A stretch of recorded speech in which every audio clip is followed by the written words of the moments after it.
Tinggal bagaimana kita mengimplementasikan pemahaman akidah yang sahihah ini pada diri kita, pada kehidupan kita. Allahu taala a'lam. Baik, ada sebuah pertanyaan, ikhwan dan akhwat sekalian. Mengapa akidah kita harus benar? Kenapa kita tidak berakidah selayaknya akidah kebanyakan orang saja? Kenapa kita harus memastikan akidah kita itu sahih? Ini sebuah pertanyaan yang teramat sangat penting. Yang pertama, karena akidah yang benar adalah pondasi diterimanya amal solih. Mana dalilnya? Kita berusaha untuk mendatangkan setiap faidah itu berlandaskan dalil. Dan inilah agama. وَلَقَدْ أُوحِيَ إِلَيْكَ وَإِلَى الَّذِينَ مِنْ قَبْلِكَ لَإِنْ أَشْرَكْتَ لَيَحْبَطَنَّ عَمَلُكَ وَلَتَكُونَنَّ مِنَ الْخَاسِرِينَ. Dan sungguh kami telah mewahyukan kepadamu wahai Muhammad sallallahu alaihi wasallam dan kepada para utusan sebelummu. Sungguh jika engkau mempersekutukan Allah.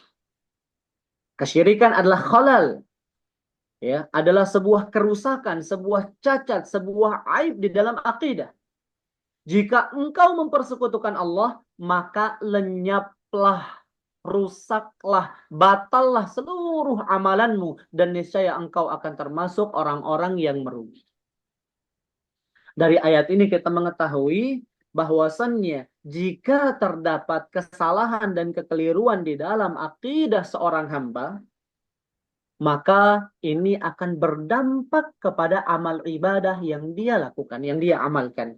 Di mana akidah yang rusak itu akan menjadi sebab rusaknya amalan. Dan akidah yang benar akan menjadi pondasi diterimanya amalan salih yang dilakukan oleh seorang hamba. Baik. Kemudian alasan yang kedua, kenapa kita harus berakidah dengan akidah yang benar? Karena memperbaiki akidah adalah misi utama dakwah seluruh nabi dan rasul. Tentunya setiap nabi dan rasul datang dengan membawa risalah yang Allah Subhanahu wa taala perintahkan mereka untuk menyampaikannya.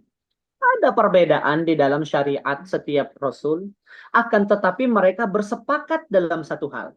Dan satu hal ini adalah prinsip utama yang setiap mereka memulai dakwah mereka alaihi wassalatu wassalam, memulai dakwah mereka di tengah-tengah umat-umat mereka dalam menyerukan perkara ini. Perkara apa? Allah Ta'ala berfirman, وَلَقَدْ بَعَثْنَا فِي كُلِّ أُمَّةٍ رَسُولًا. Sungguh Allah Subhanahu wa taala telah mengutus seorang rasul di setiap umat. Ya, Allah Subhanahu wa taala tidak membiarkan hamba-hambanya tanpa arahan. Di antara kecintaan dan kasih sayang Allah Subhanahu wa taala kepada seluruh hambanya, Allah mengutus kepada mereka orang yang akan membimbing mereka, merangkul dan menggandeng tangan mereka untuk menuju keridhaan Allah Subhanahu wa taala. Allah mengutus para nabi dan para rasul. Dan setiap rasul yang Allah utus kepada umat-umat tersebut, umat-umat berbeda. Rasul yang Allah Subhanahu wa taala utus pun berbeda, namun mereka datang dengan seruan yang sama. Apa seruan tersebut? Ani'budullaha wajtanibut taghut. Agar mereka semua berkata kepada umat mereka, sembahlah Allah Subhanahu wa taala semata. Wajtanibut taghut, dan jauhilah, tinggalkanlah peribadatan kepada at-taghut. Segala sesuatu yang disembah selain Allah Subhanahu wa taala. Di dalam hadis yang sahih Nabi sallallahu alaihi wasallam bersabda, al-anbiya ikhwatun li'allat. Ya. Para nabi itu saudara sebapak, ibu mereka satu. Walaupun syariat mereka berbeda-beda. Maksudnya, inti dakwah mereka satu. Itu mengajak kepada tauhid, mengajak kepada perbaikan akidah. Bagaimana agar seluruh manusia mempersembahkan hidup mereka, ibadah mereka hanya kepada Allah Subhanahu wa taala. Mengabdikan diri, menghambakan diri, menghinakan diri hanya kepada Allah Subhanahu wa taala. Walaupun syariat-syariat mereka berbeda.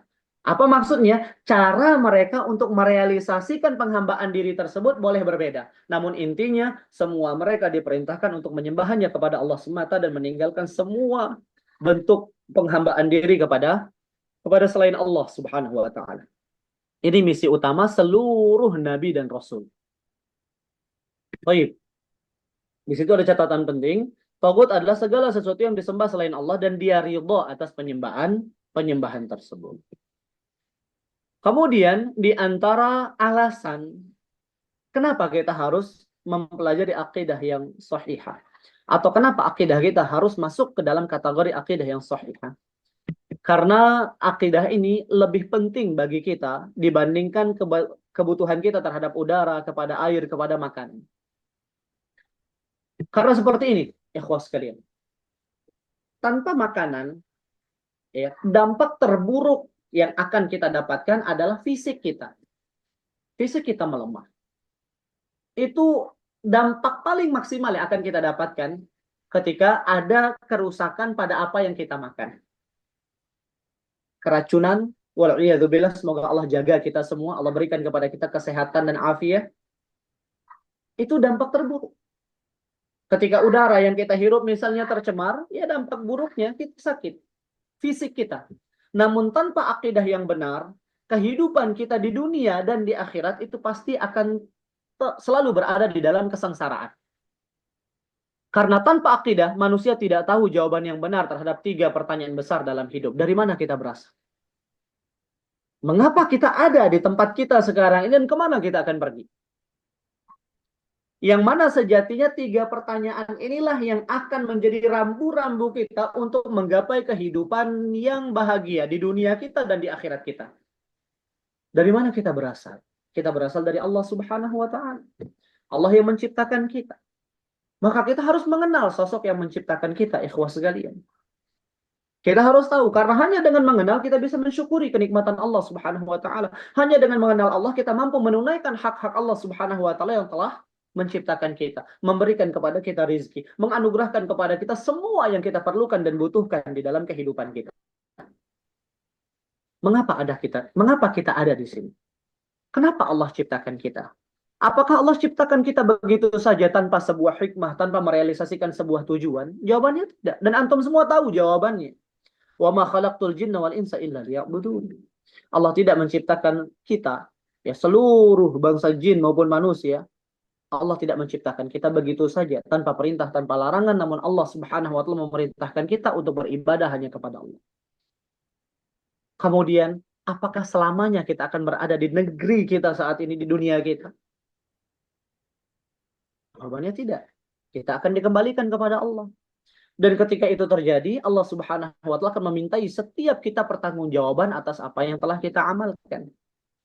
Hanya dengan akidah kita mampu mengetahui 3 rambu-rambu paling penting di dalam kehidupan kita ini. Kita mengetahui dan mengamalkannya, ini akan menjadi kebahagiaan. Akan menjadi sumber ketenangan hidup. Akan menjadi sumber, ya, seluruh kemakmuran, kesejahteraan, keberkahan di dunia sebelum di akhirat. Alladzina amanu wa lam yalbisu imanahum bidzulmin ulaika lahumul amnu wa hum muhtadun. Orang-orang yang beriman dan tidak mencampur adukan keimanan mereka dengan kesyirikan, mereka lah yang akan mendapatkan keamanan, jaminan keamanan. Wa hum muhtadun, dan mereka lah orang-orang yang mendapatkan petunjuk. Walau anna ahlal qura amanu wattaqau la fatahna 'alaihim barakatin minas sama'i wal ard. Seandainya para penduduk negeri beriman dan bertakwa, kami akan bukakan bagi mereka pintu-pintu keberkahan dari langit dan bumi. Bala man aslama wajhahu lillahi wa huwa mu'minun. Barang siapa yang menyerahkan wajahnya kepada Allah Subhanahu wa taala, dia termasuk orang-orang yang beriman. Fala khaufun 'alaihim. Tidak ada ketakutan, tidak ada kekhawatiran dalam hidupnya, walahum yahzanun, dan mereka tidak akan bersedih. Ini dunia. Kalau kita berbicara tentang akhirat, maka apa yang Allah janjikan kepada mereka, yang menjaga keutuhan akidah mereka, yang menjaga kemurnian ibadah mereka hanya kepada Allah, tentu lebih besar. Baik. Dan tentunya di sana terdapat faidah-faidah, keutamaan-keutamaan yang lain yang akan didapatkan oleh mereka yang memperhatikan keutuhan, yang memperhatikan kemurnian akidah mereka. Baik. Kemudian kita beranjak kepada ciri-ciri akidah yang benar. Yang pertama, ikhwan dan akhwat sekalian, akidah yang benar itu mudah dipahami. Tidak ada hal yang samar, tidak ada hal yang sulit. Kenapa? Kita beranjak kepada alasan yang kedua, karena sesuai dengan fitrah manusia. Jadi kalau fitrah kita belum ternodai, belum terkontaminasi dengan syubhat maupun syahwat, kita akan benar-benar mudah. Sesederhana itu kita memahami akidah yang benar. Tidak ada, mohon maaf ya, tidak ada tolasim, tidak ada, tidak ada yang modelnya kayak jampi-jampi, harus harus bersemedi sekian, harus puasa sekian untuk bisa, enggak. Ya, begitu mudah dipahami dan dipelajari. Kita berinteraksi dengan nusus syariah, dengan dalil-dalil baik dari Alkitab, Al-Quran maupun dari As-Sunnah. Kita membacanya, insya Allah Taala kita akan memahaminya dengan begitu mudah. Itu akidah Islam. Wa'budullah wa la tusyriku bihi syai'an. Beribadah kepada Allah dan jangan mempersekutukan Allah Subhanahu wa taala dengan sesuatu apapun. Mudah dipahami. Dan untuk mendapatkan pemahaman tersebut tidak dibutuhkan muqaddimat. Antum tidak harus begini, antum tidak harus begitu, antum tidak harus bertapa, antum tidak harus bersemedi, antum tidak harus mandi kembang 7 rupa. Mudah akidah Islam untuk dipelajari dan diamalkan. Kemudian tidak akan bertabrakan dengan fitrah manusia. Itu akidah yang benar, ikhwah sekalian. Kenapa? Karena memang perkara ini Allah Subhanahu wa taala ciptakan, Allah Subhanahu wa taala jadikan sebagai syariat untuk kita, Allah perintahkan kita untuk beriman kepadanya, dan tidak mungkin Allah Subhanahu wa taala memerintahkan kita kepada sesuatu yang bertentangan dengan fitrah kita. Sangat mudah untuk dipahami, akal kita, fitrah kita semua menetapkan. Contoh sederhananya, di antara perkara yang wajib untuk kita yakini adalah keberadaan Allah Subhanahu wa taala. Sebelum kita mengenal dalil Al-Quran, sebelum kita mengenal dalil As-Sunnah, akal kita, hati kita itu menetapkan keberadaan Allah. Tatanan alam semesta. Tidak mungkin alam semesta ini berjalan dengan sedemikian rupa teraturnya tanpa ada zat yang maha kuasa, maha berilmu untuk mengatur segala hal tersebut. Kemudian kita dapati, kita memiliki harapan, ya, kemudian kita mendapatkan harapan kita terkabul. Dan itu tidak mungkin terrealisasi tanpa ada zat yang memberikan. Kita membutuhkan, kebutuhan kita terrealisasi. Itu ada zat yang memiliki andil dalam memberikan kepada kita apa yang kita inginkan. Ijabatud doa. Ya, jawaban untuk setiap doa. Ya, kita berdoa dan ternyata doa kita dikabulkan. Artinya ada zat yang kita mintai kemudian memberikan kepada kita apa yang kita minta. Dan itu semua menunjukkan kalau alam semesta ini memiliki Tuhan, memiliki pengatur, memiliki pemilik, dan dialah satu-satunya yang berhak untuk kita sembah, sesuai dengan fitrah manusia. Karena logikanya, jika kita sekarang dikatakan kepada kita ada sebuah kapal kecil, yang mana kapal ini tercipta dengan lempengan-lempengan kayu yang bermunculan dari dalam laut atau dari dalam sungai. Kemudian ia merakit dan membentuk dirinya sendiri, memaku, ya dia paku, dia palu, dia susun sehingga menjadi sebuah qarib, sebuah perahu kecil dengan sendirinya. Pasti kita akan mengatakan kepada orang tersebut, kamu gila. Kenapa? Karena akal kita menolak terciptanya perahu kecil tersebut dengan sendirinya. Akal kita menolak. Kenapa? Karena akal kita mengharuskan adanya sesuatu itu harus terjadi karena adanya yang menyebabkan. Adanya musabab itu harus karena ada sebab. Terciptanya qarib karena ada yang membuat. Itu untuk hal sesederhana itu. Untuk hal sekecil perahu, akal kita menolak dia tercipta tanpa adanya pencipta. Maka tentunya akal kita juga akan menetapkan bahwa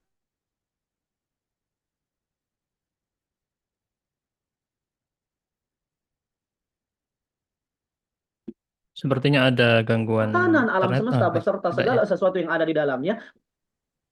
Baik. Kemudian di antara keunggulan akidah yang benar, ya akidah yang benar itu bersifat stabil, jemaah sekalian, tetap dan tidak berubah-ubah. Kenapa? Karena sumber pengambilan akidah ini jelas. Ya.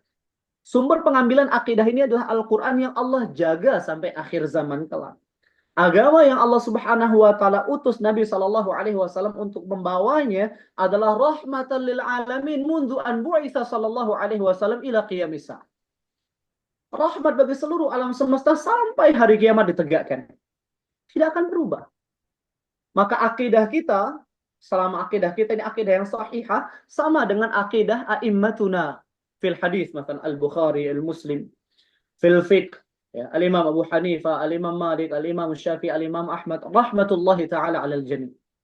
Akidah kita sama dengan akidahnya Abu Bakar, Umar, Utsman, Ali, wa baqiyatul ashab, ridwanullah ta'ala alaihim ajma'in, sama. Bahkan akidah kita sama dengan akidah seluruh nabi dan rasul yang Allah Subhanahu wa taala utus. Kenapa? Karena sifatnya tetap, stabil, statis, tidak berubah-ubah. Baik. Kemudian akidah kita bisa dibuktikan, ya, validitasnya, kebenarannya. Kenapa? Karena memiliki sumber rujukan yang jelas. Bukan hayalan, bukan sesuatu yang didapatkan dengan mukasyafah. Saya melihat dalam mimpi, oh buatlah, muncullah syariat baru. Oh kemarin saya begini begitu segala macam, saya bersemedi. Akidah kita jelas. Siapapun yang ingin memeriksa kebenarannya, yang ingin memastikan, silahkan. Ini rujukannya Al-Quran, kitab-kitab sunnah Rasulullah Sallallahu Alaihi Wasallam. Ini kemudahan. Dan ini membuat, karena agama ini harus ilmiah, jemaah, ikhwah dan akhwat sekalian. Kita harus selektif di dalam beragama. Kita tidak semua orang yang berkata, ini agama, kemudian kita terima itu sebagai agama, tidak boleh. Sebagaimana kita selektif dalam memilih makanan kita, sebagaimana kita selektif dalam memilih pakaian kita, memilih hunian kita, di dalam beragama juga kita harus selektif. Maka di dalam beragama kita membutuhkan validitas. Validitas kita adalah dalil. Bukti keotentikan akidah Islam inilah dia memiliki dalil. Dan dalil tersebut semua kita bisa mengetahuinya. Dan antum diperbolehkan dalam mempelajari akidah Islam, ikhwan dan akhwat sekalian, untuk bertanya. Bukan kayak sebagian pemahaman sebagian kelompok yang mana murid tidak boleh bertanya kepada guru. Amalkan saja, tidak usah tanya. Itu tidak boleh. Di sini ada yang tidak jelas, antum janggal, antum tanyakan. Kenapa? Karena memang akidah ini harus dibangun di atas hujjah. Dibangun di atas ilmu. Kemudian di antara ciri-ciri akidah yang benar yang berikutnya bersifat moderat, pertengahan, tidak, ya, artinya di antara al-ghulu dan baina at-tafrit wal ifrat, ya, baina bersikap berlebih-lebihan, ekstrim, dan juga sifat menggampangkan atau menyepelekan. Jadi akidah kita itu akidah pertengahan, yang tidak berlebih-lebihan di dalam menyikapi sesuatu sehingga cenderung menyulitkan diri, dan tidak pula menggampangkan sehingga kita meninggalkan dan melalaikan banyak dari apa yang Allah Subhanahu wa taala perintahkan kepada kita. Wasat. Karena memang agama kita agama yang wasat. Akidah kita akidah yang wasat. Contohnya di dalam keyakinan terhadap para pelaku dosa besar. Kita memiliki kelompok khawarij yang semua yang melakukan dosa besar mereka katakan kafir, halal darahnya, kekal selama-lamanya di dalam neraka. Ada juga kelompok yang mengatakan ya bahwasannya pelaku dosa besar ya tidak ada bedanya. Tidak ada bedanya dengan anak sederhanakan istilahnya jamaah ikhwan akhwat sekalian, Abu Bakar dan Fir'aun. Mereka sama-sama memiliki asal iman. Di mata Allah mereka berdua tidak ada yang berbeda. Yang berbeda hanya amalan mereka dan amalan tidak termasuk ke dalam iman. Jadi orang yang melakukan dosa besar dengan orang yang paling taat imannya sama. Karena amalan tidak masuk dalam kategori iman. Yang satu ekstrim, yang satu terlalu menggampang-gampangkan sehingga bermaksiat ya tidak berdampak buruk bagi mereka. Yang satu maksiat halal darahnya. Yang satu silakan maksiat karena maksiatmu itu tidak akan mempengaruhi keimananmu. Itu terlalu menggampangkan. Datanglah akidah kita mengatakan pelaku dosa besar, ya, dia tidak kafir. Hanya saja keimanannya berkurang dan merosot dengan dosa besar yang dia lakukan. Agar ada sebuah, jadi tidak ekstrim kita keluarkan dia dari keislaman dan tidak juga kita buka pintu sehingga dia itu bisa bergampang-gampangan di dalam dosa dan kemaksiatan. Ini salah satu contoh dan contoh-contoh yang lain itu banyak. Bagaimana pertengahan dan moderasi yang dimiliki oleh akidah Islam dibanding dengan akidah-akidah yang lain. Baik. Kemudian teman-teman sekalian yang Allah Subhanahu wa taala muliakan, sumber-sumber pengambilan akidah. Dari mana kita mengambil akidah kita? Sebelum kita menyebutkan sumbernya, ya, kembali kita sebutkan perkara yang tadi sudah kita singgung. Ya, kita ingatkan bahwasanya akidah yang benar adalah akidah yang selalu sesuai dengan fitrah manusia. Karena setiap manusia sejak Nabi Adam, sejak Allah Subhanahu wa taala menciptakan, semua berada di atas akidah yang benar. Mereka mengenal Allah, mereka mengesahkan Allah, mentauhidkan Allah, dan mereka segera kembali kepada Allah Subhanahu wa taala di saat sulit. Di saat mereka mengkhawatirkan sesuatu, di saat mereka merasakan kegentingan, mereka akan kembali kepada Allah Subhanahu wa taala. Itu fitrah manusia. Jadi, kalau kita berbicara masalah sumber, ya fitrah kita pun ya telah sebenarnya bisa menjadi rujukan untuk akidah yang benar. Hanya saja fitrah kita terkadang-kadang sudah tercemar oleh banyaknya syubhat dan syahwat. Padahal sejatinya semua kita lahir dengan membawa fitrah tersebut, bahwasannya Allah Subhanahu wa taala adalah satu-satunya Tuhan yang berhak untuk kita sembah dan kita ibadahi. Dari mana dalilnya?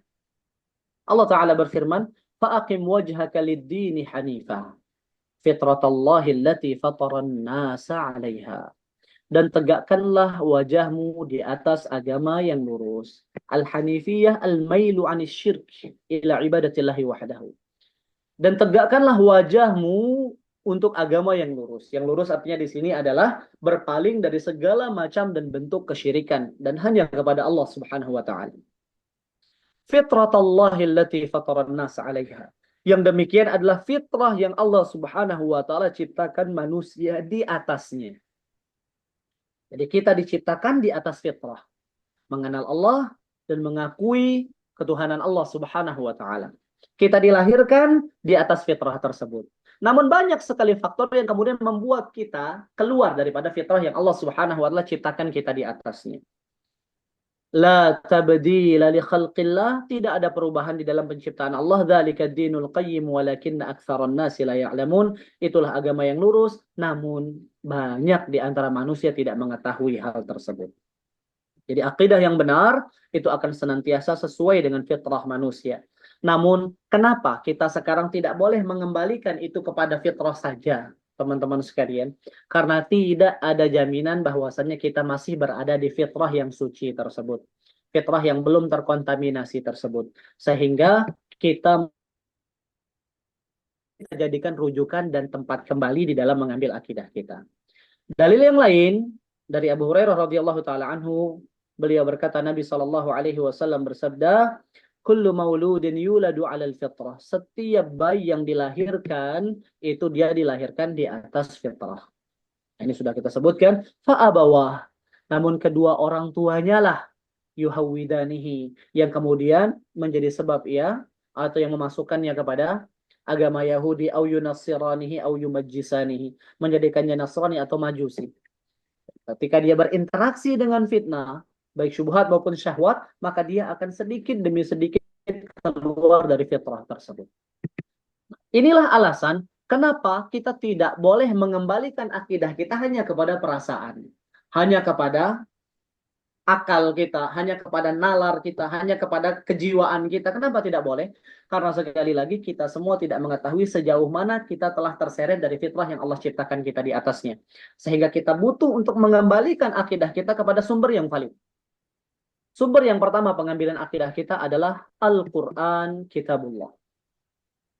Al-Quran adalah firman Allah yang mu'jiz.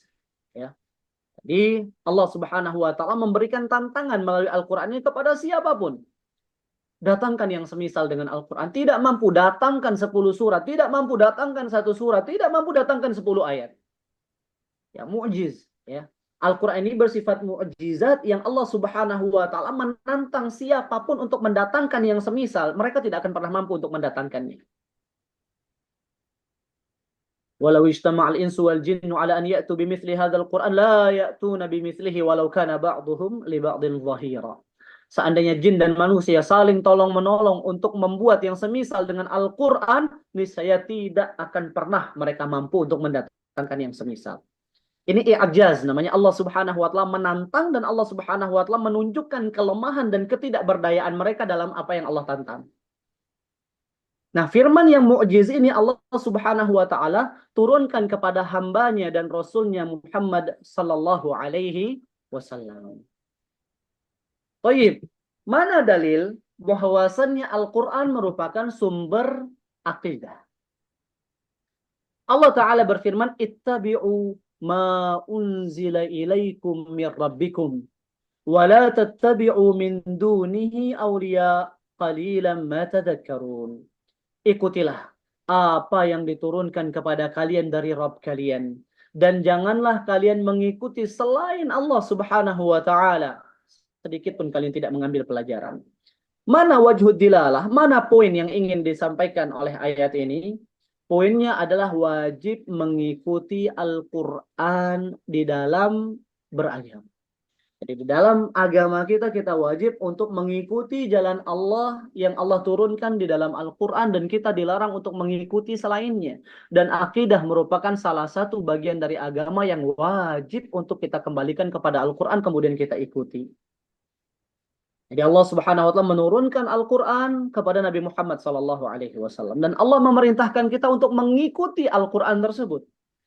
Mengikuti segala sesuatu yang ada di dalam Al-Quran. Dan yang ada di dalam Al-Quran salah satunya adalah pembahasan akidah. Maka perintah mengikuti Al-Quran juga mencakup perintah untuk mengambil seluruh perkara yang berkaitan dengan agama kita dari Al-Quran, salah satunya adalah akidah.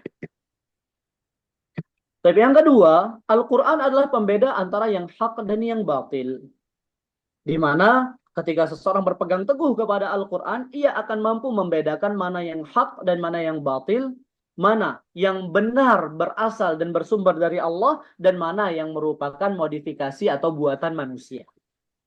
Allah Ta'ala berfirman, Tabarakalladzi nazzala al-furqana ala abdihi liyakuna lil'alamina nadhira.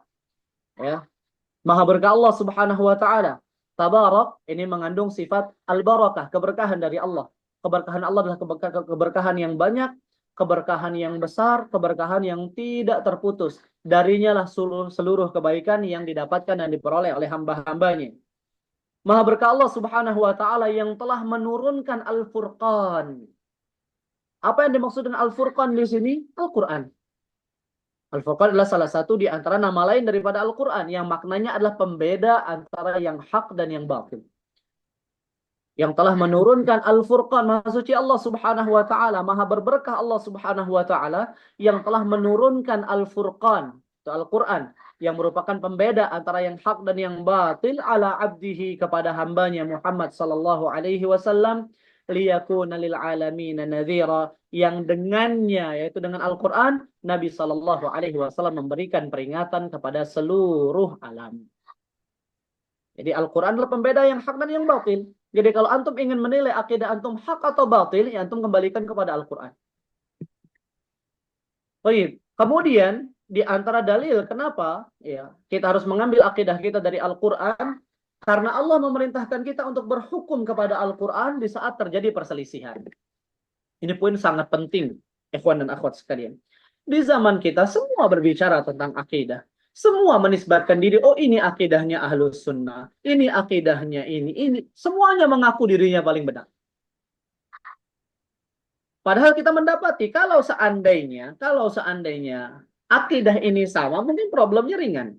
Namun ternyata akidah yang diserukan oleh si A atau kelompok A, yang ia mengklaim inilah akidah Ahlus Sunnah wal Jamaah, dengan apa yang diserukan oleh kelompok B berbeda, bahkan saling bertabrakan. Ada perselisihan. Nah, menyikapi perselisihan, Allah Subhanahu wa taala telah menjelaskan kepada kita. Telah memberikan kepada kita langkah penyelesaian ketika terjadi penyelisihan. Fa in tanaza'tum fi syai'in farudduhu ilallahi war rasul in kuntum tu'minuna billahi wal yaumil akhir. Dan apabila kalian berselisih dalam suatu perkara, maka kembalikanlah kepada Allah dan kembalikanlah kepada Rasulullah sallallahu alaihi wasallam. Mengembalikan kepada Allah artinya mengembalikan kepada kitabullah taala. Kembalikan kepada Al-Qur'an. Karena Al-Qur'an adalah firman Allah. Semua hukum yang Allah Subhanahu wa taala turunkan itu ada dalam Al-Qur'an. Wa Rasul, dan kembalikan kepada sunnah Nabi sallallahu alaihi wasallam. Jika kalian benar-benar beriman kepada Allah dan hari akhir. Hati-hati, ikhwan dan akhwat sekalian. Sikap kita di dalam menyikapi perselisihan itu merupakan cerminan kesejatian iman kita kepada Allah dan hari akhir. Barang siapa yang beriman kepada Allah dan hari akhir dengan keimanan yang sempurna, salah satu tandanya, indikasinya ialah sikapnya ketika menyikapi perselisihan. Ketika ia mengembalikan perkara tersebut kepada Al-Quran dan kepada sunnah Nabi Sallallahu Alaihi Wasallam, berusaha mencari solusi dan jalan keluar pada keduanya, maka ini adalah cerminan kesejatian iman kepada Allah dan hari akhir. Dan terdapat cacat dan kekeliruan yang bisa mengurangi kesempurnaan iman salah seorang di antara kita, wal'iyadzubillah, bahkan bisa membatalkan sesuai dengan tingkatannya. Ketika seseorang mendapati perselisihan dan ia meninggalkan berhukum kepada Al-Quran dan As-Sunnah. Ia mengabaikan petunjuk Allah dan petunjuk Rasulnya di dalam Al-Quran dan As-Sunnah, dan ia lebih memilih berhukum dengan hukum yang akalnya dia, nalarnya dia berkata ini yang paling baik, ini yang paling maslahat, ini yang paling moderat. Kembalikan kepada Allah Subhanahu wa taala dan Rasulnya jika kalian benar-benar beriman kepada Allah dan hari akhir. Dzalika khairun wa ahsanu ta'wila. Yang demikian itu lebih baik dan dampaknya lebih bagus. Akibatnya, akhir daripada perkara tersebut pasti akan baik. Manakala kita mengembalikan segala sesuatu yang terjadi perselisihan di dalamnya kepada Allah Subhanahu wa taala dan Rasulnya, kita cari solusi, kita kembalikan hukumnya, kita kaji Al-Quran dan Sunnah Nabi, akhir daripada cerita tersebut pasti baik. Happy ending jamaah sekalian. Namun, jika kita masing-masing bersikukuh, mempertahankan pendapat kita hanya atas dasar keegoisan dan rasa tidak ingin kalah, tidak mau berujuk kepada Al-Quran dan As-Sunnah, maka keadaan ini justru akan semakin parah. Di mana kita akan terus berselisih tanpa memiliki ujung. Tidak ada ujungnya, tidak ada selesainya perselisihan tersebut. Wallahu ta'ala a'lam.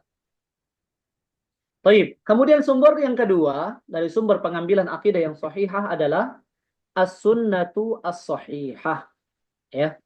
Jadi apapun yang datang dari Nabi Shallallahu Alaihi Wasallam dengan sanad yang sahih, atau apapun yang dinukil dari beliau berupa perkataan, perbuatan, dan pembenaran, maka ini bisa kita jadikan rujukan sebagai sumber pengambilan akidah kita. Di sini mohon untuk tidak salah paham teman-teman sekalian. Maksudnya dengan sanad yang sahih di sini, sahih merupakan lawan daripada batil, bukan sahih yang merupakan lawan daripada kata hasan. Ya, bahkan jika ada hadis hasan yang kemudian menyampaikan kepada kita ya tentang akidah Islam, kita terima. Jadi maksud di sini adalah sanad yang sahih itu merupakan lawan daripada sanad yang terdapat cacat di dalamnya. Hadis-hadis maudhu, akadzib, ya, yang didatangkan kemudian dijadikan sebagai sumber akidah, itu yang kita maksudkan, kita keluarkan dari sumber pengambilan akidah.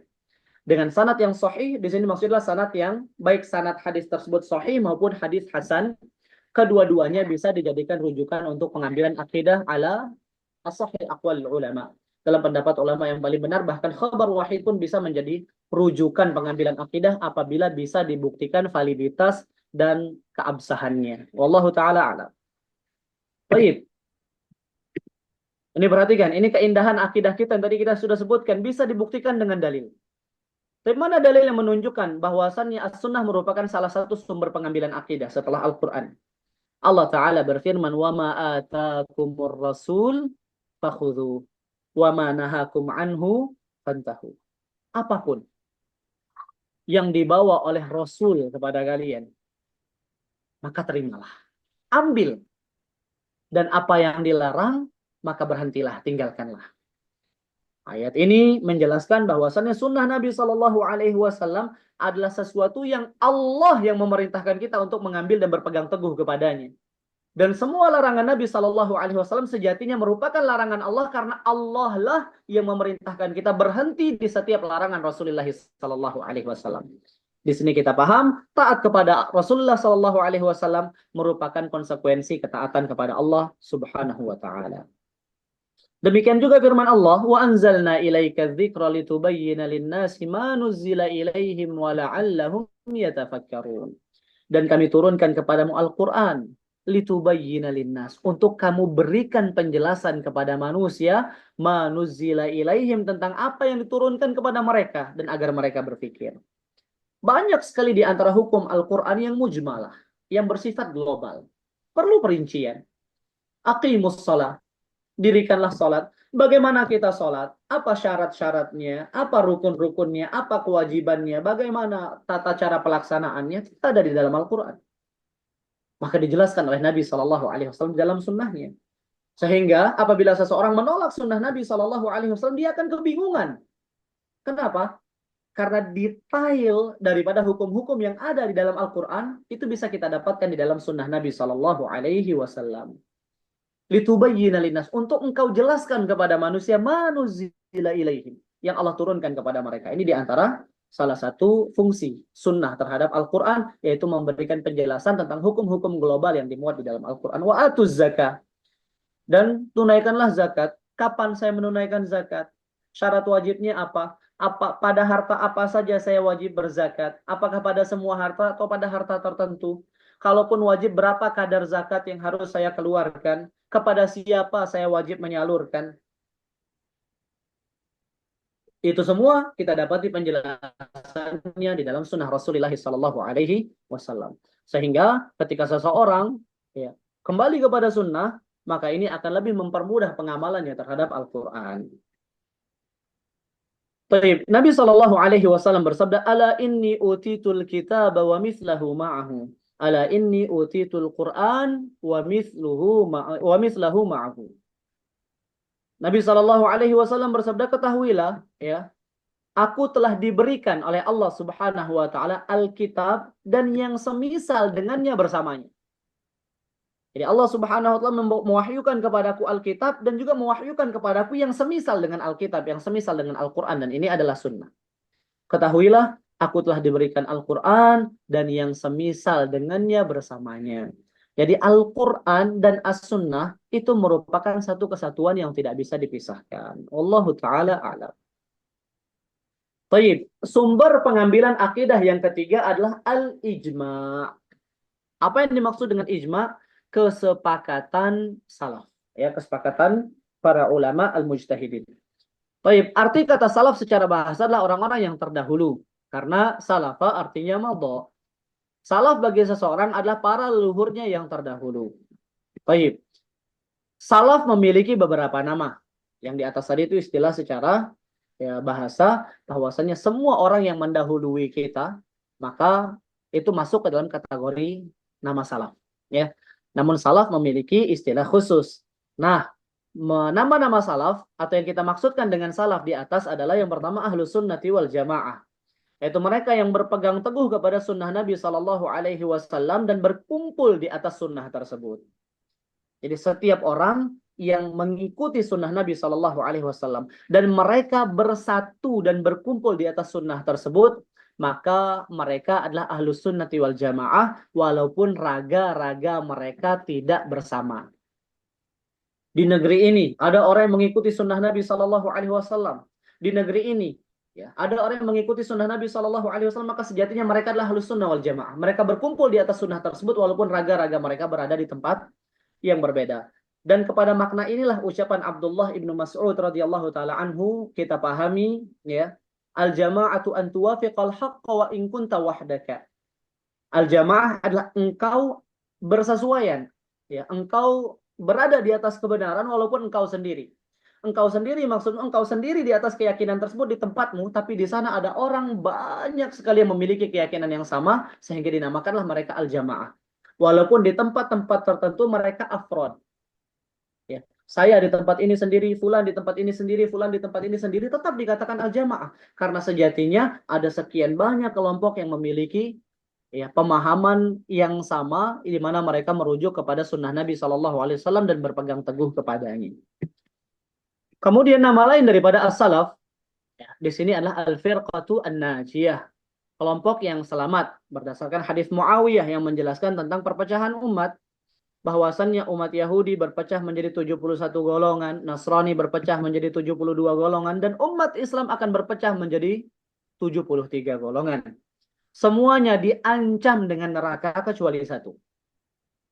Siapa kelompok tersebut? Ma ana alaihil yauma wa ashabi, atau al-jamaah. Ya, itu mereka yang mengikuti pengamalanku pada hari ini dan para sahabatku sepeninggalku.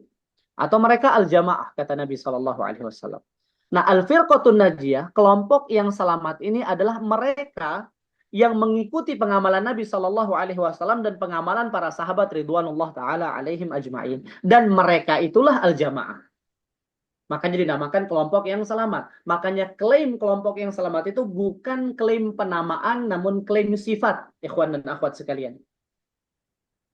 Jadi apapun nama antum, kalau yang antum ikuti adalah Rasulullah Sallallahu Alaihi Wasallam, yang antum ikuti adalah para salaf, yaitu para sahabat ridwanullah taala alaihim ajma'in, maka antum adalah al-jamaah. Kenapa? Karena yang dijelaskan oleh Nabi adalah sifat. Maka siapapun yang mampu mengaplikasikan sifat tersebut, ma'ana alaihil yauma wa ashabi, maka dialah al-jamaah, dialah al-firqatun najiyah. Kemudian yang ketiga adalah at-ta'ifah al-mansurah, ya, kelompok yang ditolong atau dimenangkan oleh Allah. Nabi Shallallahu Alaihi Wasallam bersabda, akan senantiasa ada sekelompok dari umatku yang ditolong dan dimenangkan di atas kebenaran. Tidak akan ada yang memudaratkan mereka siapapun, ya, baik ya, la yadurruhum man khalafahum aw khadalahum. Orang yang menyelisihi mereka tidak akan memudarati mereka. Orang yang tidak mau menolong mereka juga tidak akan memudaratkan mereka. Hatta ya'tiya amrullah wa hum kadzalik. Sampai datang keputusan Allah, yaitu hari kiamat, dan mereka tetap dalam keadaan seperti itu. Tetap dalam keadaan tersebut. Jadi Allah Subhanahu wa taala akan senantiasa menolong agamanya. Dan menolong orang-orang yang menolong agama Allah Subhanahu wa taala. Akan selalu ada kelompok yang menyuarakan kebenaran di setiap masa, di setiap zaman. Kenabian terputus, ya, dengan wafatnya Rasulullah Sallallahu Alaihi Wasallam. Namun Allah akan senantiasa mengirimkan orang-orang yang akan melanjutkan dakwah kenabian tersebut sampai akhir zaman. Dan mereka inilah at-ta'ifah al-mansurah. Jadi nama lain, kesepakatan salaf, itu kesepakatan para ulama yang mengikuti metode Rasulullah Sallallahu Alaihi Wasallam dan para sahabat. Dan mereka lah ahlus sunnati wal jamaah, mereka lah al-firqatun najiyah, dan merekalah at-ta'ifah al-mansurah. Tapi mana dalilnya? Kita akan sebutkan beberapa di antara dalil tersebut. Yang pertama, wa man yushaqiqir rasul, dan barang siapa yang menyelisihi Rasul, min ba'di ma tabayyana lahul huda, setelah jelas baginya petunjuk, wa yattabi' ghaira sabilil mu'minin, dan dia mengikuti selain jalan orang-orang yang beriman. Mengikuti selain jalan orang-orang yang beriman. Nah, ini adalah dalil bahwasanya kita wajib mengikuti jalan orang-orang yang beriman yang telah mendahului kita. Mereka lah para salaf. Nuwallihi ma tawalla. Kami palingkan ia kemanapun ia hendak berpaling. Wa nuslihi jahannam. Namun pada akhirnya kami akan masukkan dia ke dalam neraka. Wa sa'at masira. Dan neraka jahannam adalah seburuk-buruk tempat kembali. Di sini terdapat ancaman bagi mereka yang menyelisihi Rasul dan menyelisihi jalannya orang-orang yang beriman. Maka kita diperintahkan wajib mengikuti jalan orang-orang yang beriman. Ini adalah dalil kenapa kita wajib berpegang kepada ijma' salaf. Kemudian yang kedua, sabda Nabi Shallallahu Alaihi Wasallam, "Alaikum bisunnati wa sunnatil khulafa'ir rasyidin min ba'di. Tamassaku biha wa'addu 'alaiha bin nawajid." Ya, hendaklah kalian berpegang teguh kepada sunnahku dan kepada sunnah khulafa yang lurus diberikan petunjuk sepeninggalku. Tamassaku biha. Pegang teguhlah, pegang eratlah sunnah tersebut. Bahkan abdu 'alaiha bin nawajid, diberikan kinayah yang luar biasa untuk menggambarkan kewajiban berpegang teguh dengan kokoh, gigit dengan gigi-gigi geraham kalian, kata Nabi Sallallahu Alaihi Wasallam. Dan para al-khulafa ar-rasyidun, mereka adalah salaf kita, ridwanullah taala alaihim ajma'in. Kemudian sabda Nabi Sallallahu Alaihi Wasallam, khairun nasi qarni, thumma alladhina yalunahum, thumma alladhina yalunahum. Sebaik-baik manusia, sebaik-baik generasi adalah generasiku, para sahabat radhiyallahu taala anhum ajma'in.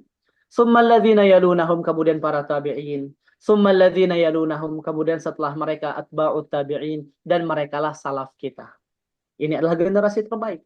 Yang kebaikan mereka langsung digaransi oleh Allah Subhanahu wa taala dan Rasulnya Sallallahu Alaihi Wasallam.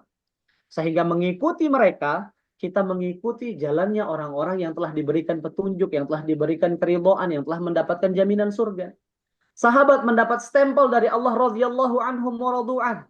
Allah ridha kepada mereka, mereka pun ridha kepada Allah. Mengikuti jalan sahabat, maka kita telah mengikuti jalan orang-orang yang diridhai. Adapun kita, orang-orang yang hidup di zaman ini, tidak ada satupun di antara kita yang bisa aman dan selamat dari fitnah.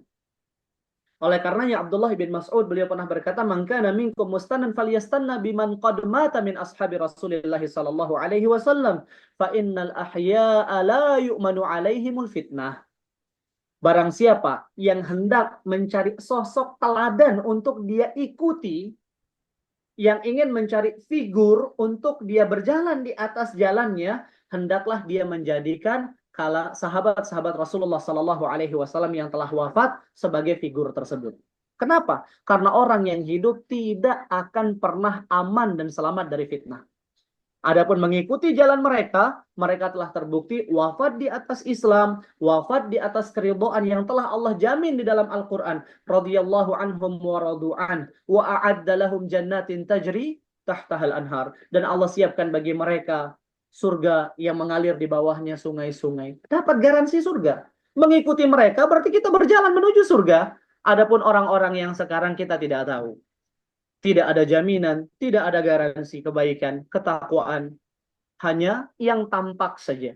Oleh karenanya, mengembalikan akidah kita kepada ijma' para salaf adalah cara terbaik untuk memastikan akidah kita adalah akidah yang benar. Wallahu ta'ala a'la wa alam. Jadi ringkasnya, sumber pengambilan akidah kita adalah Al-Quran, sunnah-sunnah yang valid dari Nabi Sallallahu Alaihi Wasallam, dan ijma' para salaf. Baik, ya. Kekeliruan di dalam berakidah.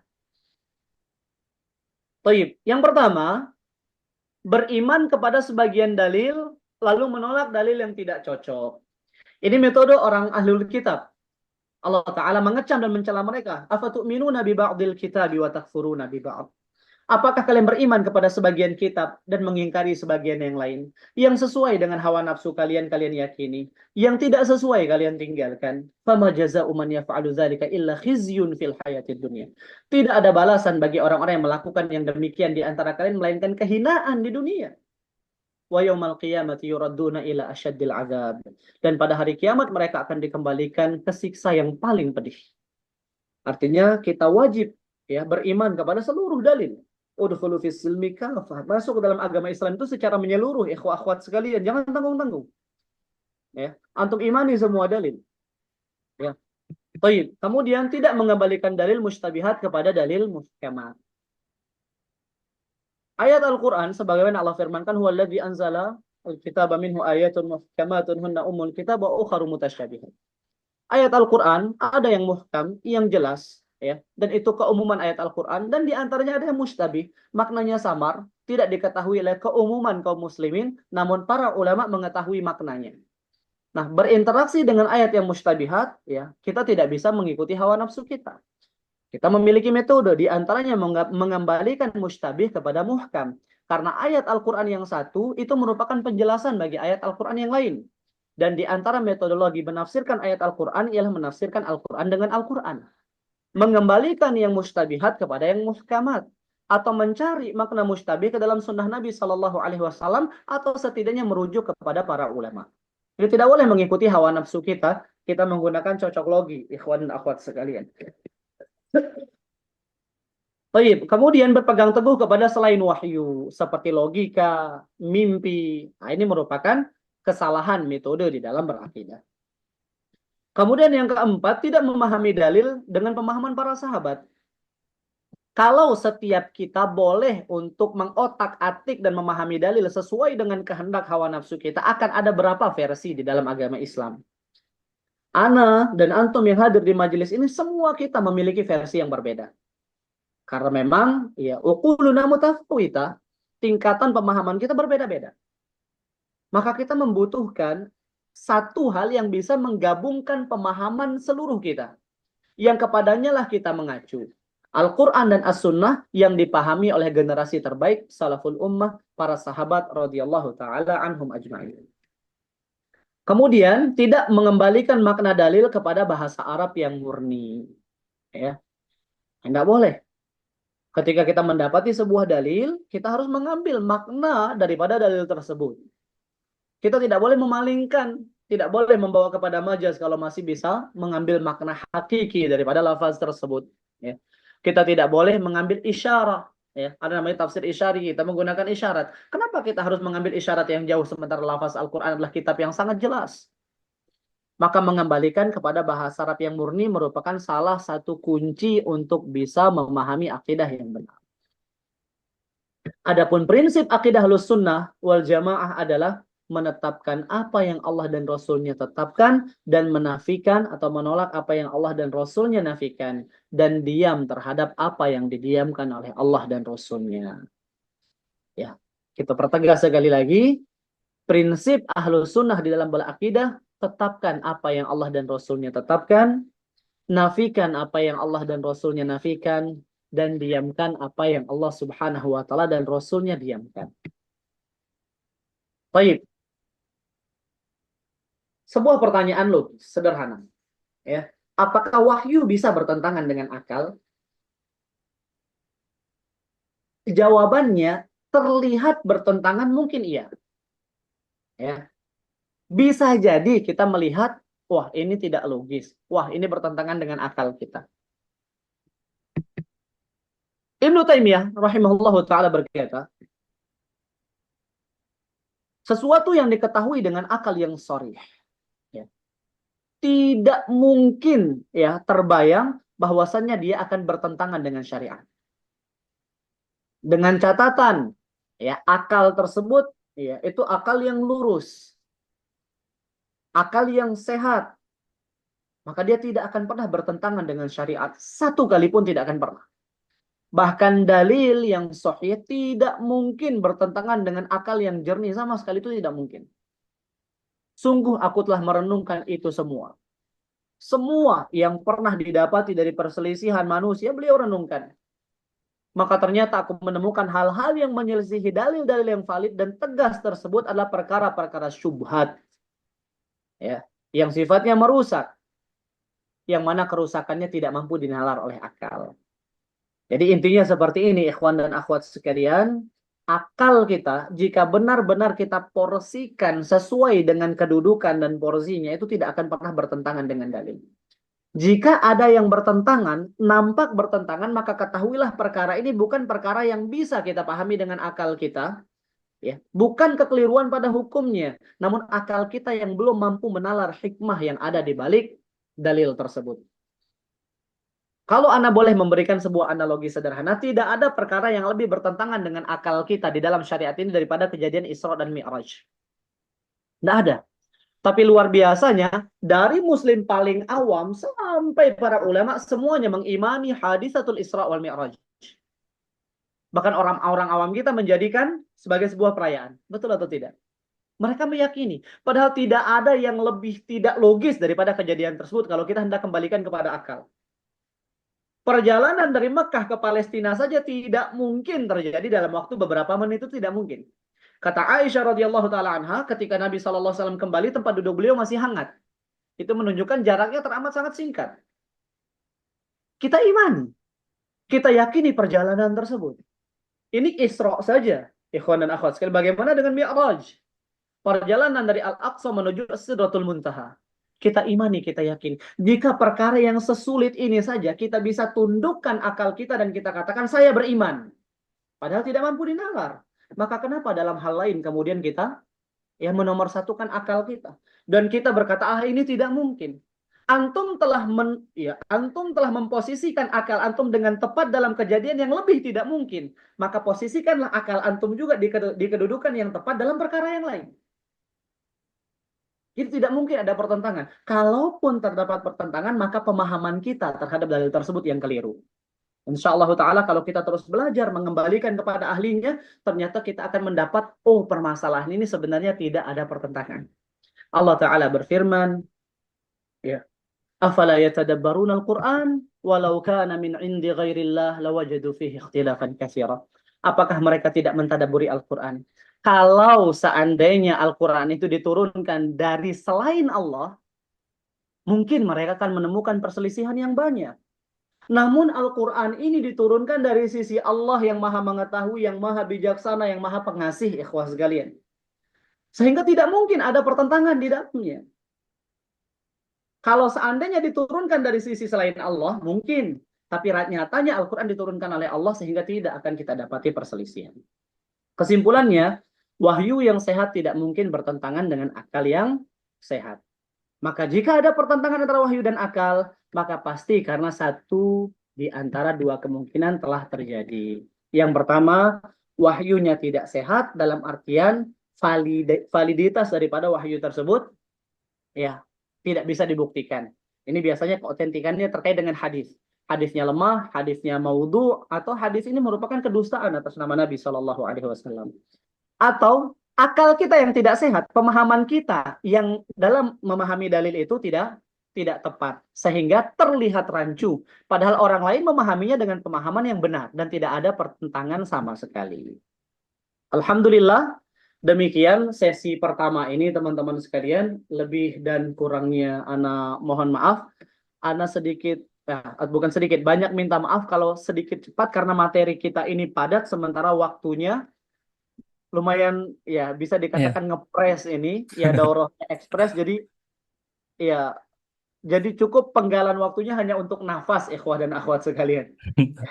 Jazakumullah khairan wa barakallahu fikum. Jazakumullah khairan Ustaz. Terima kasih banyak. Suara saya terdengar ya.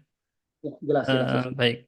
Teman-teman sekalian bisa diakses sesi satu tadi di nanti insya Allah di LMS kursuskuba.com/slides. Boleh antum slide ke sampingnya Ustaz setelahnya. Kita masuk ke sesi tanya jawab. Nanti teman-teman juga bisa akses ada kuis 10 soal dari materi barusan dan juga file presentasi ini semuanya akan bisa diakses setelah tuntas semua materi daurah akidah. Nah, kita juga ucapkan terima kasih atas sponsor acara ini yaitu pakaian dari Local Project yang sekarang dipakai oleh Ustadz Rahmat Fitra dan juga saya di sini, Masya Allah ya. Insya Allah pakaian ini kita rekomendasikan buat teman-teman yang ingin nyaman menggunakan pakaian daripada nanggung-nanggung untuk ibadah. Jangan pikir-pikir. Kalau kata salah seorang ustadz, kalau misalnya pergi haji atau umroh, jangan ragu-ragu pesen yang bintang 5 yang dekatnya Masjidil Haram, biar kita bolak-balik Masjidil Haram. Kan begitu ya. Jadi dalam masalah ibadah, nggak usah hitung-hitung. Karena ini dengan Allah Azza wa Jalla, ibadah. Nah ini sponsornya kebetulan maksudnya ini nggak harus baju ini juga, tapi baju apapun kita usahakan yang paling bagus kita pakai dalam beribadah. Dan juga ada di sini sponsor yang lainnya dari kami adalah dari Z Syariah Investasi Tanpa Riba. Buat teman-teman yang suka pingin agar uangnya bertumbuh, jadi dia bekerja bukan untuk uang, tapi uang yang bekerja untuk dia. Nah ini bisa menjadi solusi bagi teman-teman. Silahkan kunjungi di website zsyariah.com. Ini kantornya ada di Singapura ya teman-teman. Baik, Ustadz kita masuk kepada sesi tanya jawab. Seperti yang kemarin kita sampaikan, pertanyaan yang tidak terjawab oleh Ustadz saat ini, insya Allah akan kita upload di dalam Google Spreadsheet, kemudian nanti jawabannya akan kita datangkan dari sumber-sumber fatwa ulama, insya Allah. Tapi tidak langsung sekarang ya.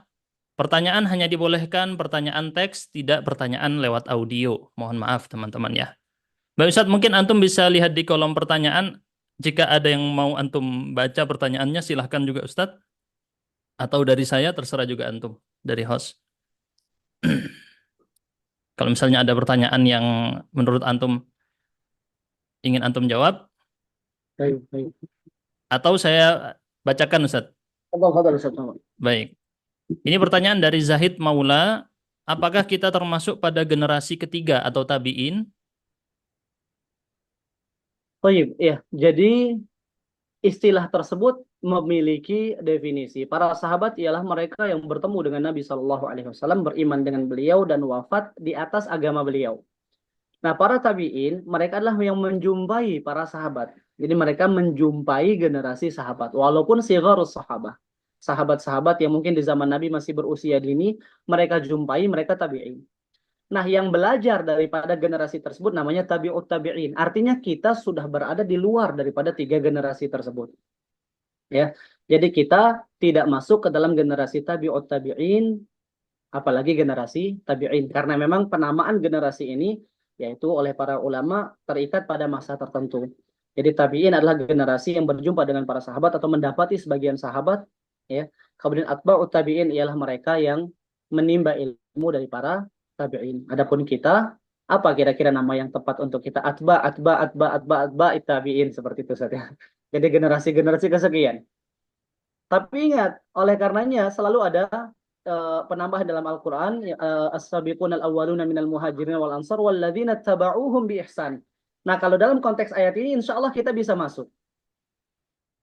Ya, para pendahulu kepada Islam dari kalangan muhajirin dan al-ansar dan orang-orang yang mengikuti mereka dengan baik, maka kita bisa masuk ke dalam sifat tersebut manakala kita mengikuti jalan para sahabat radhiyallahu taala anhum ajma'in. Wallahu taala alam. Baik Ustadz, ada pertanyaan dari Kazakhstan. Kebetulan dia bekerja di Kazakhstan. Kebanyakan Muslim di sini tidak sholat, kata beliau. Kebanyakan bermadhab Hanafi. Bahkan kalau mereka tahu saya sholat 5 waktu dan bisa baca Quran saja, mereka kagum dan heran. Artinya yang wajib saja mereka merasa takjub. Bagaimana jika akidah mereka memisahkan iman dan amal? Dan bagaimana seharusnya sikap saya di sini? Gitu Ustaz. Baik, ya sebenarnya membahas ini kita masuk ke dalam pembahasan. Memang ada sedikit catatan terkait dengan Al-Imam Abu Hanifah dan itu sama sekali tidak mengqadah jasa dan kebaikan beliau di dalam Islam, di mana memang para ulama memberikan sedikit istilah kepada beliau itu murji'atul fuqaha, ya. Ada sedikit irja di dalam akidah beliau di mana memang amal dan iman merupakan sesuatu yang berbeda. Namun sekali lagi jasa dan kebaikan beliau di dalam Islam itu begitu sangat besar yang bisa menutupi kekeliruan dan memang ismah itu hanya milik para nabi dan para rasul. Tidak ada satu manusia pun yang memilikinya. Jadi wajar kalau ada di antara a'immah kita itu keliru dan kewajiban kita ialah memberikan uzur. Itu batasan ilmu beliau dan wallahu taala a'la wa a'lam, ya. Nah, bagaimana sikap antum? Ya, antum tetap berpegang teguh kepada kebenaran. Antum tetap menjaga sholat 5 waktu, antum tetap menunaikan, karena kita beribadah bukan untuk mendapatkan pujian ataupun decak kagum daripada manusia. Jangan sampai kita terbuai oleh pujian orang-orang yang memuji dan kita terpuruk karena celaan orang-orang yang mencela. Kita tetap beribadah. Nah, bagaimana antum dengan mereka? Itu mazhab mereka segala macam. Ya, antum tetap di jalan antum. Kalau seandainya ada ruang diskusi dan antum memiliki kemampuan, antum diskusi santai. Kalau antum tidak memiliki kapasitas, ya antum hindari. Jangan sampai antum menjerumuskan diri antum kepada sesuatu yang justru membuat syubhat itu semakin kuat kepada antum. Alhamdulillah yang anda pahami dari pertanyaan antum, bahwasanya antum ya meyakini bahwasanya amal bagian dari iman sehingga antum sedikit mengomentari tadi pernyataan tersebut. Nah, itu yang benar bahwasanya amalan merupakan bagian daripada iman. Adapun ya kalau antum istilahnya berpapasan atau ada ruang diskusi, antum punya kapasitas silahkan antum diskusi ringan, tapi kalau tidak antum hindari. Akan tetapi bukan berarti karena orang-orang di sekitar kita meyakini hal tersebut, kemudian kita memasrahkan keadaan kita, kemudian kita mengikuti mereka padahal kita tahu bahwasannya kebenaran tidak membersamai mereka. Wallahu taala a'lam. Baik, pertanyaan di sini kita fokuskan dengan materi kita berkaitan dengan mukaddimah akidah. Walaupun tadi sebenarnya tidak terlalu berkaitan karena nanti sebenarnya akan dibahas tentang masalah apa namanya? Apakah terpisah antara keyakinan dengan amal? Nanti kita bahas itu di materi slide selanjutnya. Termasuk juga banyak pertanyaan berkaitan dengan masalah-masalah ibadah, masalah kesyirikan, masalah nama-nama dan sifat Allah nanti akan dibahas di sesinya masing-masing.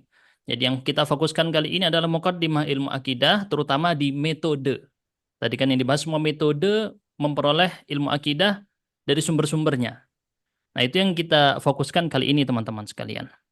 Makanya di sini saya akan cari pilih sekali daripada pertanyaan yang berkaitan dengan apa namanya metode dan sumber akidah. Baik, Ustaz. Di sini ada pertanyaan yang berkaitan dengan itu.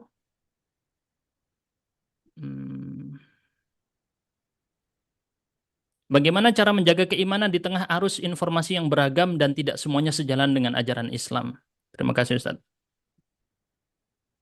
Baik, ini telah diberikan ya solusi oleh Allah Subhanahu wa taala, in ja'akum fasiqun binaba'in fatabayyanu, jika datang kepada kalian seorang fasik dengan membawa berita maka tabayyanu, maka ya cross check, diperiksa kebenaran berita tersebut.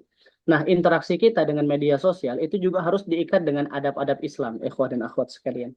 Dan di antara sikap seorang muslim ketika ia menerima sebuah informasi, atau mendapatkan sesuatu yang baru, yang pertama dia tidak membenarkan dan tidak juga mengingkari. Karena asas daripada membenarkan dan mengingkari adalah ilmu. Namun ia tanyakan kepada orang yang paham. Maka fasalu ahla dzikri in kuntum la ta'lamun. Cross check, antum cari tahu kebenarannya. Jika itu merupakan ayat Al-Qur'an, maka antum harus pastikan bahwasannya pemahaman terhadap ayat Al-Qur'an itu sudah benar. Karena bisa jadi ayat Al-Qur'an digunakan sebagai dalil, namun digiring oleh opini-opini yang membuatkan ayat Al-Qur'an itu tidak duduk dalam pemahaman yang semestinya dipahami demikian. Tapi telah digunakan, dicocokkan dengan pemahaman-pemahaman yang lain yang kemudian dibumbui sehingga kita memahami, oh ayat ini ternyata dalil untuk sesuatu yang lain. Padahal sebenarnya dia tidak pahami demikian. Kalau itu hadis Nabi Shallallahu Alaihi Wasallam, maka antum bisa ya cek pertama validitas keabsahan hadisnya, kemudian baru antum cek bahwasanya pemahaman tersebut memang seperti itu para ulama memahami hadis, bukan digiring kepada kasus-kasus atau kejadian-kejadian besar. Kemudian yang ketiga, jika ini berkaitan dengan al-maslahatul ammah, maslahat besar, maka kembalikan kepada mereka yang berkompeten di bidangnya. Kita luzum as-samt zaman al-najah, melazimi keadaan diam di zaman fitnah, ya, itu merupakan keselamatan. Kata Nabi SAW akan datang kepada manusia zaman di mana mereka yang duduk lebih baik daripada mereka yang mereka yang diam lebih baik daripada mereka yang berjalan. Kenapa? Karena semakin banyak interaksi kita dengan fitnah, maka semakin mudah kita akan terseret ke dalam fitnah tersebut. Kemudian ikhwah dan akhwat sekalian yang Allah Subhanahu wa taala muliakan, setelah antum memastikan kebenaran berita yang sampai kepada antum, ada sebuah sikap bijaksana yang banyak kita lalaikan. Tidak semua kebenaran yang sampai kepada kita kemudian kita share, kita teruskan, kita sebarkan. Maka kewajiban kita terhadap berita yang pertama at-tasabbut, memastikan kebenaran berita tersebut. Yang kedua, mura'atul maslahah. Pastikan di dalam sharing, di dalam meneruskan, di dalam menyampaikan ada kemaslahatan. Beritanya benar, namun justru akan memicu konflik, akan mengundang mafsadat. Jangan antum teruskan. Rantainya di antum. Ada maslahat, antum teruskan. Jadi perhatikan, ilmu akan kebenaran berita tersebut dan keadaan kita yang mana kita tahu di balik itu ada maslahat, itulah yang menjadi dasar kita berinteraksi dengan media sosial. Wallahu taala.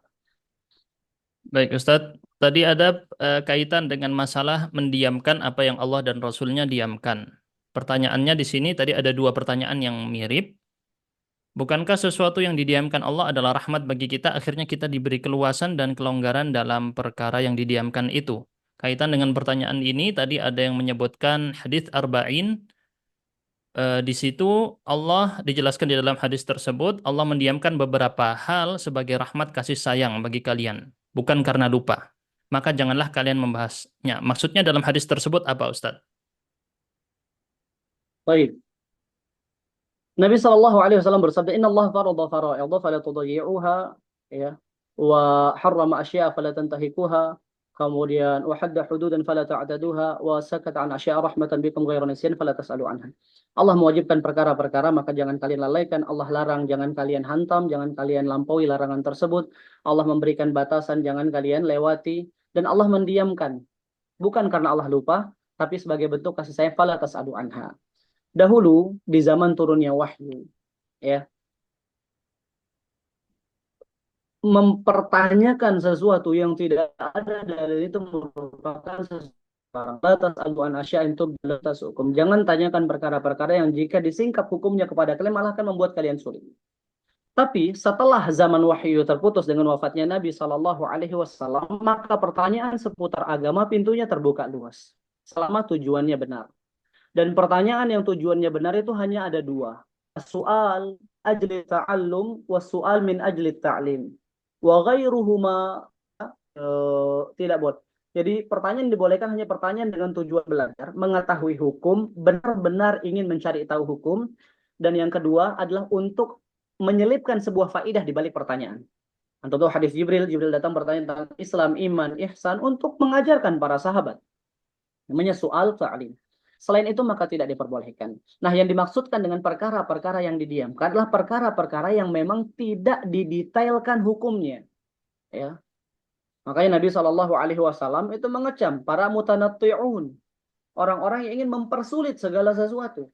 Ya. Ketika diberikan sebuah hukum global, maka amalkan secara global. Ya. Anda katakan misalnya sekarang kalau kita mengamalkan kepada hadis فكفارته إطعام 10 مساكين من أوسط ما تطعمون أهليكم أو كسوتهم أو تحرير رقبة ya faman lam yajid fasiyamu thalathati ayyam untuk kafaratul yamin ya maka barang siapa yang melanggar sumpahnya maka dia merdekakan budak atau beri makan kepada 10 orang fakir miskin dari makanan pertengahan yang biasa dia konsumsi atau berikan kepada 10 orang mereka pakaian kalau tidak ada berpuasa 3 hari. Ada kemudian di antara kita yang bertanya 3 hari ini kayak gimana sih Ustaz? Apakah harus mulai dari hari Ahad, Senin, Selasa? Atau harus mulai dari tanggal sekian, sekian, sekian? Harus mulai dari tanggal 1 bulan Hijriyah atau tidak? Harus berurutan atau tidak? Atau bagaimana? Sesuatu yang dibiarkan secara global, maka jangan ditanyakan perinciannya. Antum amalkan juga secara global. Nah, sesuatu yang datang perinciannya, maka antum amalkan secara terperinci. Jadi maksudnya di sini adalah tidak Allah dan Rasulnya mendiamkan sesuatu, maka kemudian kita tidak melampaui ya batasan syariat di dalam perkara yang Allah diamkan. Karena kalau seandainya ada manfaat pada detailing tersebut, pasti akan Allah jelaskan. Mungkar dan nakir itu yang nanya yang mana Ustaz? Mungkar atau nakirnya? Ya. Ini semua tidak, ya maksudnya antum tahu itu tidak akan mendatangkan faidah. Kalau seandainya ada faidah di balik mana yang bertanya mungkar atau nakir, Allah pasti akan jelaskan, Nabi pasti akan jelaskan.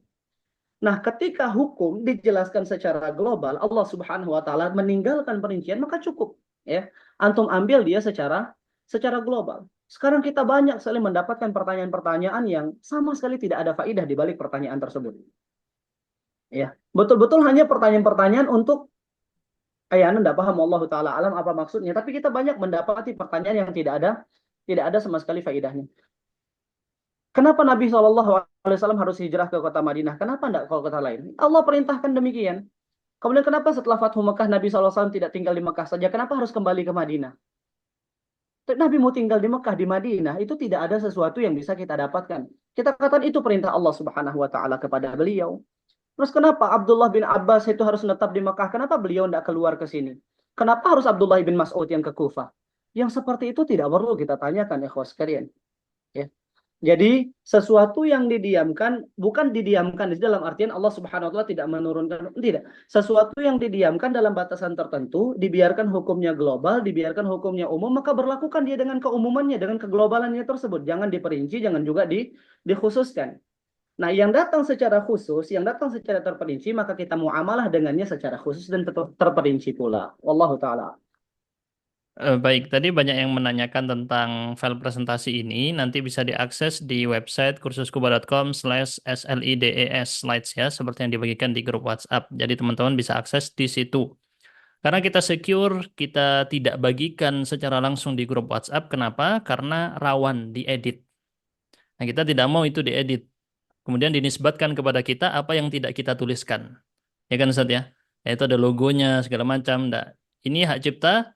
Biarkan apa adanya seperti itu, maka tidak bisa di-download sama sekali oleh teman-teman semuanya. Jadi hanya bisa diakses secara online. Begitu. Kemudian Ustaz, mungkin pertanyaan terakhir karena sudah habis waktunya dan mendekati waktu sholat Jumat di tempat antum. Eh, ini ada pertanyaan Ustadz terkait dengan yang tadi disinggung di dalam materi. Bagaimana cara menanamkan akidah pada anak kecil yang di mana kapasitas akal mereka belum sampai? Jika harus dijelaskan menggunakan 3 sumber yang tadi Ustadz jelaskan. Baik. Di antara seni di dalam berdakwah, ikhwan dan akhwat sekalian, ialah memahami kepada siapa kita berdakwah dan menempatkan materi sesuai dengan kapasitas orang tersebut. Ali bin Abi Thalib berkata, "Khatibun nasa bima yaqilun. Aturiduna an yukadzdzaballahu wa rasuluhu." Ya, berinteraksilah dengan manusia, sampaikanlah kepadanya kebaikan sesuai dengan kapasitas akal mereka. Karena jika tidak demikian, yang ada hanya akan pendustaan. Apakah engkau ingin Allah dan Rasulnya didustakan hanya karena ketidakbijaksanaan kita di dalam berdakwah kepada Allah Subhanahu wa taala? Ya, kepada anak kecil kita tidak bisa ya Allah berfirman, ya ayyuhalladzina amanu taqullaha haqqa tuqatih wa la tamutunna illa wa antum muslimun. Tidak bisa.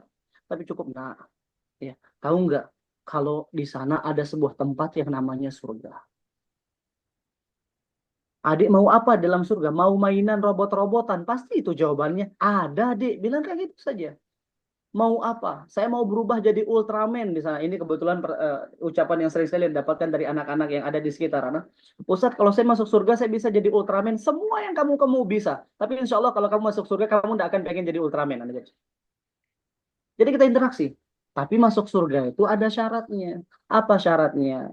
Ya harus taat. Adik harus rajin sholat. Adik harus rajin ngaji. Sebatas itu. Ya tidak perlu kita katakan kamu harus berpegang teguh kepada Al-Quran. Apapun yang Allah katakan kamu harus ikut. Tidak boleh taklid buta. Tidak boleh ta'assub. Apa ini? Jadi pendekatan kepada anak kecil itu pendekatan motivasi. At-targhib qabla tarhib. Jadi anak kecil itu suka diiming-imingi ikhwan dan akhwat sekalian.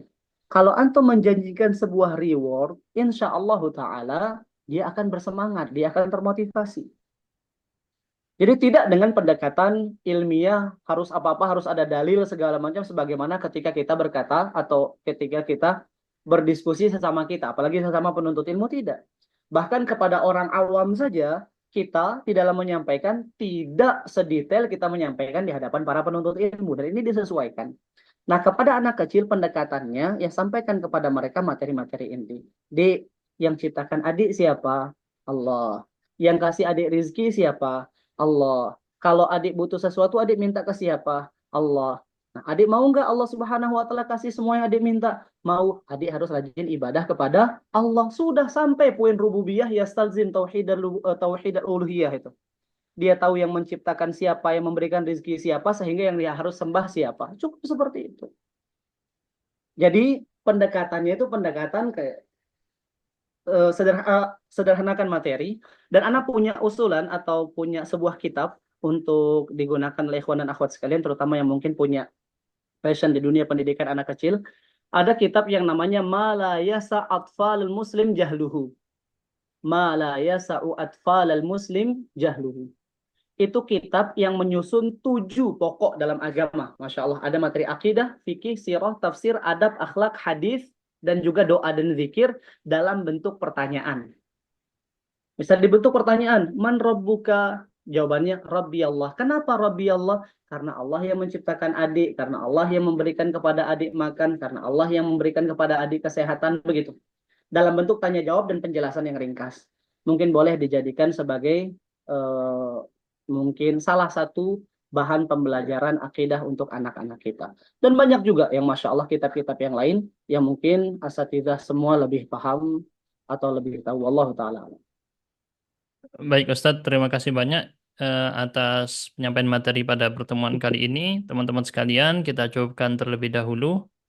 Untuk yang tadi file apa namanya yang antum sebutkan ma la yasa'u atfalul muslimina jahluhu, teman-teman bisa search, tentu masih dalam berbahasa Arab. Kesempatan buat teman-teman yang mencari pahala jariah bisa segera diterjemahkan ke bahasa Indonesia dan dibagikan. Karena belum kita tahu ya ada yang menerjemahkan. Masya Allah ada diterjemahkan. Karena itu isinya akidah tapi dalam bentuk pertanyaan dan jawaban secara ringkas. Dan ini juga bisa dibikin yang versi sekarang tuh Ustaz yang ada gambarnya untuk anak-anak sehingga lebih mendekatkan mereka kepada pemahaman dengan gambar dan segala macam. Baik, sekian teman-teman semuanya. Untuk teks nama kitabnya tadi ya. Hanya dalam bahasa Arab sayangnya. Kalau dalam bahasa Indonesia belum ada, itu saya share teksnya, bisa teman-teman salin di search di Google. Tapi kalau dalam versi Indonesianya belum ada. Kesempatan buat teman-teman yang tertarik untuk menerjemahkan. Cukup sekian dulu. Nanti insya Allah di sesi selanjutnya jam berapa Ustadz? Insya Allah malam ya. Malam insya Di Allah malam Bapak. hari, kita di malam hari akan membahas iman kepada Allah beserta masalah-masalah yang ada di dalamnya. Kita tutup sekian. Subhanakallahumma bihamdika asyhadu an la ilaha illa anta astaghfiruka wa atubu ilaik. Jazakumullah khairan Ustadz atas penyampaiannya. Kita akhiri. Wassalamualaikum warahmatullahi wabarakatuh. Assalamualaikum warahmatullahi wabarakatuh.